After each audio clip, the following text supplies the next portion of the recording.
Pop the champagne. The St. Louis Cardinals got a win. But more importantly, it was another nice step for Michael McGreevy, who did something the no Cardinals pitcher had done in almost a month.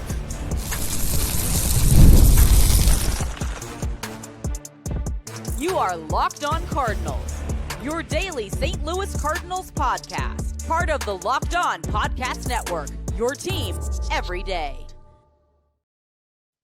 Hey there, Cardinals fans. I'm JD Hafford, and I'm your host for Locked On Cardinals, part of the Locked On Podcast Network, covering your team every day. Follow me on X at JD Sports Radio, the podcast on X as well at @LO_Cardinals. We're on YouTube, TikTok, Instagram as well, Locked On Cardinals. This is a show serving Cardinal Nation and giving the best fans of baseball all of the info about the birds on the bat.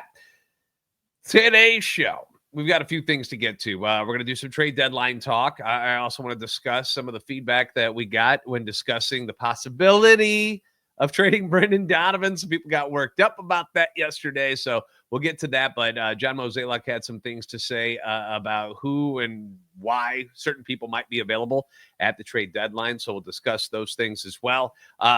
But let's start with last night's victory. The Cardinals finally in the win column for the first time since the All-Star break, after defeating the Colorado Rockies 6-2. And I know it's just the Rockies. I get that. But a win is a win. And when you've struggled the way that the Cardinals have over the last few weeks, you're going to take them wherever you can get them, even in Colorado. The big story in this game, though, is Michael McGreevy. The 25-year-old right-hander was back up for what is deemed another spot start, considering where he was pitching. Like, how are you not impressed with what you saw? I think the results were pretty nice. Coors Field, not an easy place to go to and pitch well. 7 innings, 2 runs, 7 hits. Only had 1 strikeout, but so what? But we've established this before. Michael McGreevy is not a strikeouts guy. That's not his game, really. The number you'll notice, which is his game, is the 7 innings, which is something that we haven't seen in quite a while. Cue the old lady Rose from Titanic saying it's been 84 years. Maybe it hasn't been that long, but it's been a bit since a Cardinal starter has gone 7 innings in a game and pitched well to get there. July 1st, in fact, was the date. The last time a Cardinal starter went 7 innings. Now, I know that throwing 7 innings isn't the norm anymore, but man, it was nice to see it for a change. And the reason I say that is because, like, seeing guys throw 7 innings doesn't happen all that often these days. But Michael McGreevy just did it at Coors Field, and he threw less than 100 pitches to make it happen. That's impressive to me. It wasn't exactly smooth sailing the whole time. You know, McGreevy dealt with some early bumps in the road where he allowed leadoff singles in the first, second, and third innings, was able to get out of the hits the first 2 innings. But the third inning, the Rockies made it sting by putting up a couple of runs. So, there were your Cardinals down 2-0 again. Once again, there they are playing from behind, which has kind of become the Cardinal way recently. No wonder they've been losing as many games.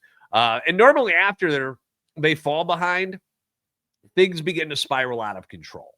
They get behind, and then there's another bad inning, and then another bad inning. But McGreevy was able to stop the hemorrhaging in this particular outing and limits the Rockies to just those 2 runs for the rest of the way.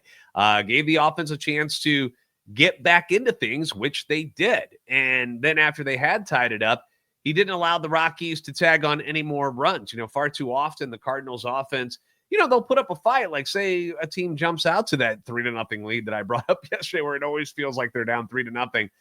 And the Cardinals might get a run back or 2 back, but then immediately the other team scores again. The opposition just strikes right after they get a couple runs, and it just deflates everything. It just feels like all the work you did to get back into it, and then whoop, it's all gone again. But McGreevy does what he does, man. He stays calm, he stays cool and collective. I mean, he looks like he's a guy that's like 30 years old out there, the way he just goes about his business, which I dig. He's very, very mature. Allows 1 hit from the 4th to the 7th innings. He retires 13 of the final 14 hitters he faces, and he doesn't walk anyone, which I love as an everydayer. Walks drive me nuts. Nothing gets under my skin more than just walking people over and over. Folks are going to complain about the fact that he only had 1 strikeout, but you can live with that when you're not hurting yourself by putting free runners on base. And if there's one thing that Michael McGreevy does very, very well, is he doesn't hurt himself. He doesn't put on free base runners. And the one times that he has is when he's gotten in trouble. So when he limits the walks, he's good. He doesn't put himself into bad situations. So the other thing he did, which has been a problem for Cardinals starting pitchers recently, is he kept the ball in the ballpark. All 7 hits he allowed, in fact, were just singles. And far too often, the Cardinals pitchers will serve up that big 3-run home run that puts them in a hole. But it's not just the home run. That obviously alters the score. But also it alters the momentum in the game. It just whoosh swings over to the opposition side in a very big way, especially when you're on the road. And he didn't allow that to happen. Saw this stat from Rob Raines. The last Cardinals starter to go 7 innings, get the win, and not allow an extra base hit at Coors Field was Adam Wainwright, the future Cardinal Hall of Famer. Did it back in 2017. So it's been a bit since somebody was able to pull that off. But it just shows you how difficult it is to pitch at Coors Field in the first place. So job well done, Michael McGreevy. Moves to 2-1 on the season, the ERA at 3.49. 5 appearances this year in the big leagues. He's gotten 1 less win than Eric Fetty does. Even though Fetty has made 19 starts, Michael McGreevy's got 2 wins. Eric Fetty has 3. Fetty's going to get the ball tonight, by the way. Bottom line, and I think we can all agree on this kid needs to be on the big league club moving forward. Everyone knows that. The front office knows it. The pitching staff knows it. The Cardinals coaching staff knows it. Wilson Contreras, who had a big night, going 3 for 5 with a home run and 2 ribbies, he knows it. Said in the post game that I think he's ready to stay here, straight up. I think you don't need to go down. That's my take. And I'm going to say that he's ready. He's already shown a couple of times that every time he comes here, he's coming to pitch. And McGreevy, credit to him. Again, very, very mature for his age. Has never put up a fuss about any of the shuttling back and forth, even though inside it's got to be upsetting. Like, wouldn't that drive you nuts to know that you're good enough to be doing the job at this level, but they just can't keep you up there because other people are in the way right now? It's got to be frustrating. Got to be frustrating. And he responded to questions about if the trade deadline, if things were to go down, would it open up a permanent spot for him, how he would feel about that, being a permanent member of the big league club. And he said, I understand how this business works. I'll always be stoked beyond my mind to pitch in the big leagues. But if I get to stay for the rest of the year with the Cardinals, then great. And if I go down to AAA tomorrow, then, oh, well, you just have to smile through it all. So he has handled this quite well. I think he's earned it. I think everybody knows he's earned it. And we'll see what happens here at the trade deadline if a spot does indeed open up so he can finally claim his well-deserved rotation spot. But it's a matter of time. So I don't know if he's going to get sit down again before the deadline goes down so that something might open up. So we'll see. We'll see. As far as any transactions so far today, at the time we're doing this, I have not seen anything about McGreevy going back down yet.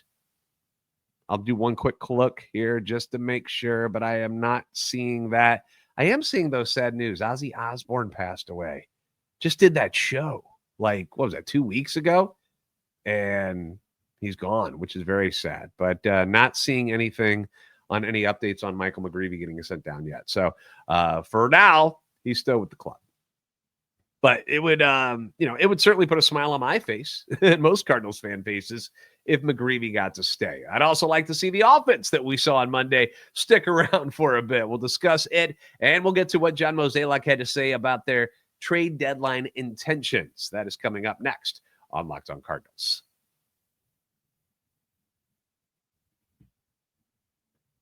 Summer sports are in full swing, and whether you're all about baseball under the lights or golf on the green, maybe some high-stakes soccer action, maybe you're starting to get pumped for the football season like I am. FanDuel is the best way to make every game even more exciting. You're already following the action. Why not make it a little more thrilling? And the MLB season, we still got a long way to go here, folks. Trade deadline is coming, yes, but plenty of season to go. We are still in July. We're still in July. It doesn't end next month by any means. You still got August. You still got September. But the NFL is coming. September 4th is the kickoff for that. So it'll be here before you know it. And I've been using FanDuel for many, many years now to track my favorite matchups. I'm a big Packers fan, Cardinals fan. When it comes to Blues hockey, when the NHL is at, obviously I'm a big fan of that as well. The app will always keep it fresh with new daily promotions and fun ways to bet, so it never feels like you're doing the same old thing over and over. Very easy to use. Fast payouts. Makes regular season games feel like must-watch events. FanDuel makes it feel like you're part of the action. And if you're new to FanDuel, new customers can bet just $5. You'll get $150 in bonus bets if your first bet wins. Once again, $5. That's it. New customers. $5, get $150 in bonus bets if your first bet wins. That's huge. Open the FanDuel app today or visit FanDuel.com/lockedon to get started. Thanks again for making Locked On Cardinals your first listen every day. Leave your comments on YouTube as well as on X or TikTok anytime you want. Your feedback is always welcome and encouraged. Loving the fact that the TikToks are starting to take off a little bit. For far too long there, it was like 10, 11, 12 views. I'm like, what is happening here? And then boom, like 5,000 views. So I appreciate everybody who's been joining us on TikTok as well. You guys are awesome. Speaking of awesome, the Cardinals offense was fun to watch on Monday, right? That was cool, which is often the case for teams that are visiting Coors Field. Their offense becomes better. But until it happens, you want to see it firsthand. You just never know if it's going to work out. I mean, the Rockies play there all the time and don't have a great offense. But it was nice to watch the Cardinals swing the bats on Monday night, led by Wilson Contreras' big game, as I mentioned, 3 for 5. Had the home run, had the 2 RBIs. The team pounded out 15 hits in the game, including Contreras' 13th home run of the year, which now leads the club. But you also saw Mason Wynn with 3 hits. You saw Nolan Arenado hit the ball really, really hard. Brendan Donovan, Jordan Walker, Nato, all had multiple hits in this one. Great to see Jordan Walker. Jordan Walker has looked a lot better at the plate. Has he not? Now I know he's got to keep it up and stay consistent, but he's closed the stance a little bit more, is starting to lay off those outside pitches that, they keep throwing those sweepers and sliders and stuff to try to get him to chase everything. And he's done a lot better job not doing that. So love that. Love that for Jordan Walker.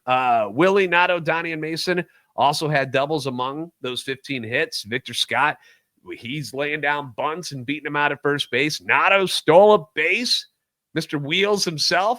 The boys were 7 for 18 with runners in scoring position. They had traffic on the base pass all night long. Yes, it was the Colorado Rockies. I know. But it also was a left-hander. Former Cardinal, Austin Gomber, who got the start. The Cardinals have had a very rough time with lefties so far this year. Nice to see them getting after a lefty for a change. But as great as things went on Monday, and as happy as it makes me feel today, it doesn't change the fact that this team is probably going to be sellers at the trade deadline, despite being 3.5 back in the wild card.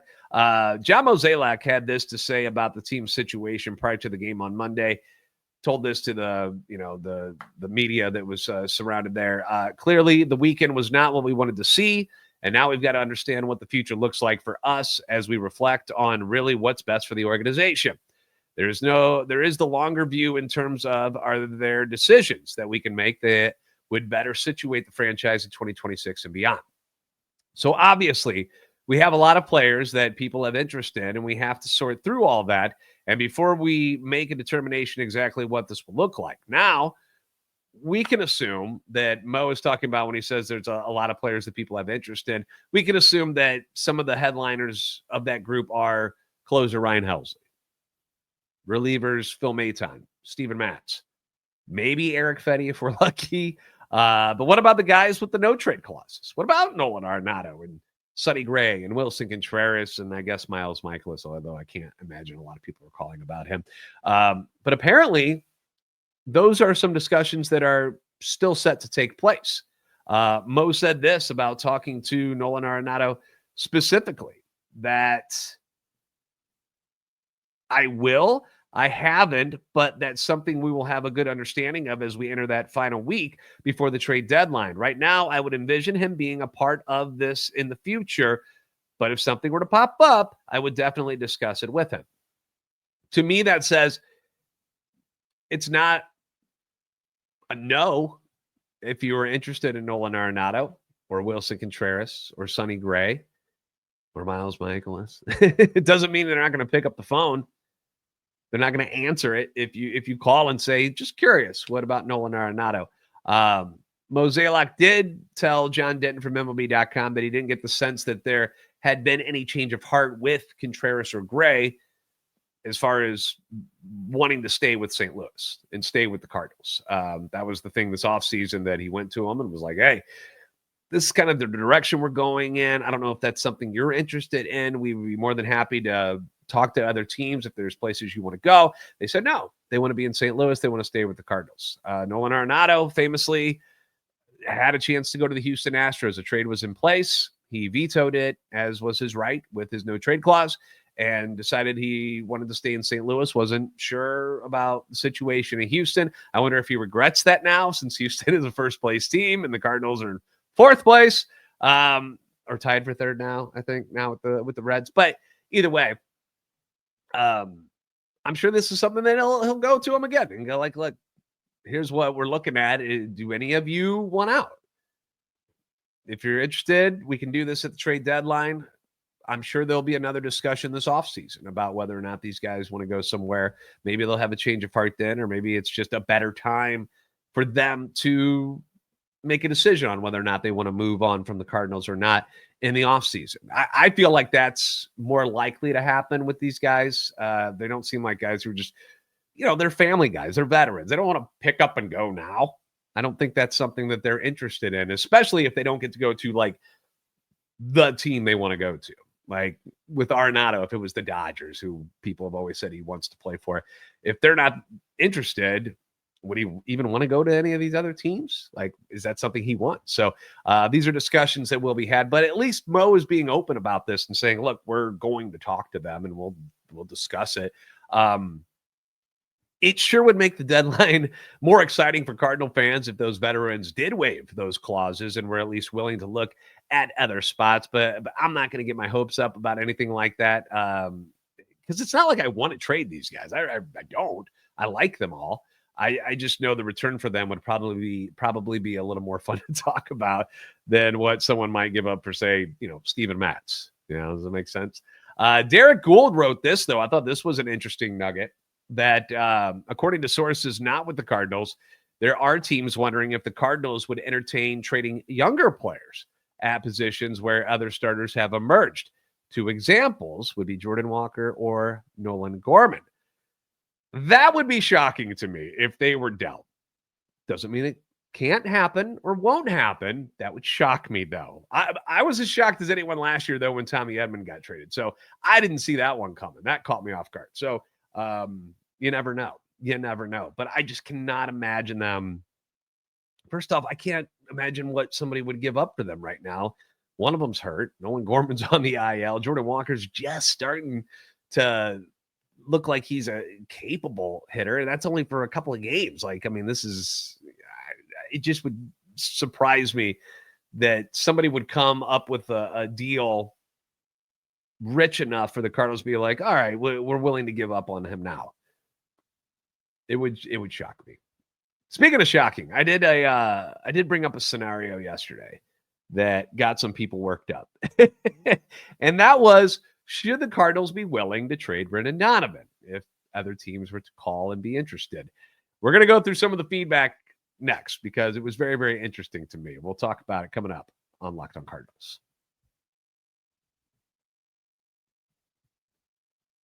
If you're running a business, you know that every missed call is basically money left on the table. It's not good. Think about the last time you had a service emergency. Like I just had some roofing done on the house. You don't just call a place and if they don't answer, just stop looking for people to help you.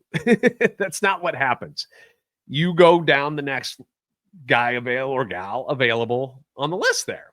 And that's something, if you're on the other side of it and you're running a business, reliable business lines are so important. It's such a big deal. And that's why you need OpenPhone if you don't have it already. OpenPhone is the #1 business phone system that helps you streamline and scale customer communication, all from an app on your phone or computer. if you've had a business and you've had to juggle two phone lines, one business, one personal, you don't have to do that anymore. OpenPhone solves that instantly. Your whole team can share one number and respond to customers like a shared inbox. That way you're always on the same page. They got AI agents to handle your after hours calls, answer common questions, and captures leads so you never miss a customer again. OpenPhone is offering Locked On Cardinals listeners 20% off your first 6 months at openphone.com/LockedOnMLB. That's OpenPhone.com/LockedOnMLB. And if you have existing numbers with another service, OpenPhone will port them over at no extra charge. OpenPhone, no missed calls, no missed customers. Thanks again for making Locked On Cardinals your first listen today. For your second listen, check out the new Locked On MLB Game Night. It's every game, every night, all season long. Get local analysis on a national scale. You can find MLB Game Night on the Locked On MLB YouTube channel or wherever you listen to your podcasts.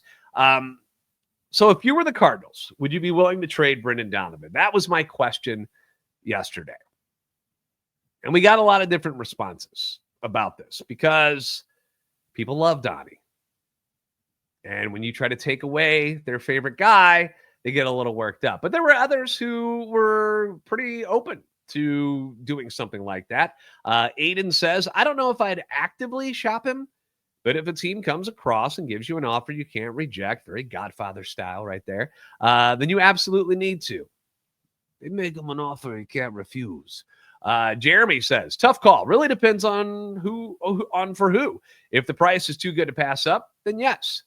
Martin says, if you can get a power starting pitcher or a power bat, then absolutely. His value will never be higher for a super utility guy. We all love Donovan, but pitching and power are massively needed for the Cardinals to compete. Matt says, my answer is no, but I also wouldn't continue to trot him out there as the leadoff hitter either. Yeah, things have looked really different for Donnie since he's been hitting leadoff. I concur because he was doing much better in the number 3 hole. Joel says, Donovan is probably the only true untouchable on the team. Why would you trade him? David says, absolutely not. You need a leader even through a rebuild. So you see how things change, how different people view the Brendan Donovan worth differently. The sentimental value of Brendan Donovan will make a lot of people hesitant to move him, and I get that. I had some people responding. They were like, don't you guys have any loyalty to any of these guys anymore? And the answer is no. Because I learned that this is a business when Albert Pujols left for the Angels. I never thought I would see arguably the greatest right-handed hitter of our time leave the St. Louis Cardinals in free agency to go to the Angels. I never thought I'd see Albert wear anything but the birds on the bat. And just like that, he was gone. Where was his loyalty? No. He took the money. He got a better offer from the Angels and said, okay, bye-bye. Can you match it? If you match it, I'll stay. Cardinals didn't match it. He said bye. So why would I have a loyalty for players who are more than willing to move on? Why would I feel differently about them? That's my thing. That's when I learned that lesson, was when Albert Pujols left. I was like, all right. And we've seen other guys go. Scott Rowland got moved. Jim Edmonds, Willie McGee way back in the day. Remember when they traded him to the Oakland A's? Getting attached to these guys. I remember how I was like, oh my gosh, I heard that Ozzie Smith might go to the Houston Astros. I wanted to vomit back then. But I've learned that money talks, BS walks, and I just don't get attached to them anymore. Is there a guy on this team right now that I would be like heartbroken to see get dealt? Nope. I want to win. I want to see a group of guys win. I love the team as a whole, not just individual guys. I think certain guys are cool and I like them, but if they have to go so that my team overall is better, then so be it. If I have to sacrifice a Brendan Donovan to do that, to win more and get a championship, then that's the price of business, and I'm willing to go for it. Now, I don't think the Cardinals are looking to move Brendan Donovan. I don't want that to get misconstrued in all of this. I think he's a big part of this clubhouse. I think he's a big part of this culture and moving forward. There was somebody who was like, you don't trade one of your pillars. I get that. I'm not saying I'm actively trying to get rid of the guy. It's not like he's doing something wrong. I'm just saying if a team calls and is interested, are the Cardinals like, no, we're not discussing that? Or are they like, well, what do you have in mind? Because what if they do want to give up a decent package so you can so they can have Brendan Donovan? So I'm like how Mo has always said it, where nobody is ever untradeable. There are certain guys that you probably won't, but nobody is untradeable. There could always be some just crazy deal that somebody offers, and you're going to be like, well, yeah, I guess that makes sense. I would do that. No untouchables. And I don't think Brendan Donovan is untouchable, but I don't think he's going anywhere. But the guys who are certainly on notice, we've mentioned Helsley, Maton, Matz. You know, the way the chatter is about acquiring bullpen help around the league right now, it's starting to make me a little more optimistic that maybe the Cardinals could get some decent prospects in return. I would not expect, because I know the expectation is like, hey, Ryan Helsley was the NL reliever of the year last year. Like he's worth a king's ransom, right? Nah, not really. Not really. There are other guys that people want to get their hands on. Duran from the Minnesota Twins is a name that's being dangled out there. People love him. Clase, Bautista, Kenley Jansen out in LA. There's a number of them that are out there, which, depending on how people feel about them compared to Ryan Helsley, what's he going to be worth for somebody to get their hands? I mean, Dave Robertson just got signed by the Phillies. Like the Phillies have been looking for help all year, and they just signed David Robertson.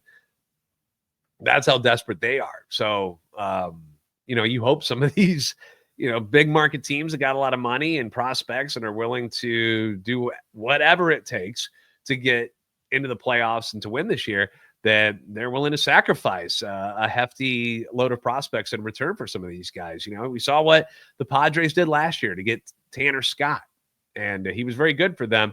I didn't see what happened. I know he got hurt left the game with an injury. I don't know what the severity of it was, but the Dodgers are a team that has just been beaten up all year in their bullpen as far as injury-wise and in their rotation. So what are they willing to give up to get some of these guys? So we'll see, because they've made some bad trades in the past, but what I'm trying to say is don't expect top 100 prospect type of guys in return, but we've seen smaller names at the time, guys that nobody had on their radar yet, like Fernando Tatis Jr., Yordan Alvarez, Junior Caminero. They got traded in what were considered minor deals at the time, and they end up blossoming into superstars. So perhaps the Cardinals can get lucky, like the Padres and Astros and Rays did in those particular deals. We'll see. Either way, we're going to be here with you the entire time. We've got you covered when it comes to all the transactions and all the trade discussion. We're going to be here every single day with you. So we'll keep you posted on and all. We got our finger on the heartbeat of everything that's going on. So we got you covered. Eric Fetty on the mound in Colorado tonight. Will he get murdered again? Or can he imitate what Michael McGreevy did on Monday? We shall see. I'm hoping for the latter, but I'm prepared for the bloodbath. Thank you for making Locked On Cardinals your first listen every day. If you haven't already, please give us a follow on X at @LO_Cardinals and at JD Sports Radio, TikTok and Instagram at Locked On Cardinals. Like, subscribe on YouTube, help our channel and love for the Cardinals grow. You guys are the best fans in baseball for a reason. We'll see you next time on Locked On Cardinals.